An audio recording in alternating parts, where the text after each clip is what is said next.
Si je te demande si tu te sens stressé, ça se pourrait que tu me dises que non. Maintenant, si je te demande, est-ce que parfois tu te sens un peu surpassé, overwhelmed, qu'on appelle en anglais?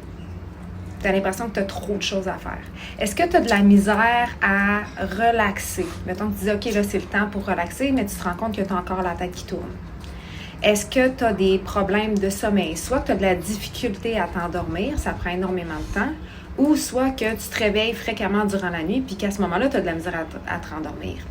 Ou est-ce que tu te réveilles le matin, puis tu es épuisé comme si tu n'avais pas dormi?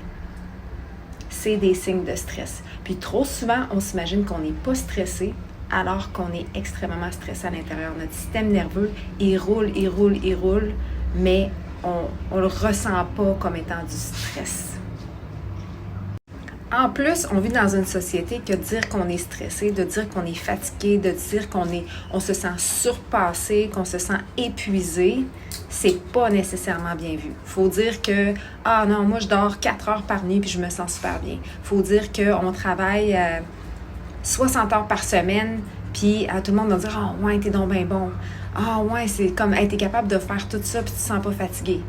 On se sent super puissant d'en faire plus, de jamais arrêter. Mais notre corps à l'intérieur, notre système nerveux à l'intérieur, nos cellules à l'intérieur sont épuisées. Puis à un moment donné, je vous garantis que si vous n'écoutez pas le message, ça va vraiment vous tomber en pleine face. Pourquoi je le sais? Parce que ça m'est arrivé. C'est la raison pour laquelle je peux vous aider.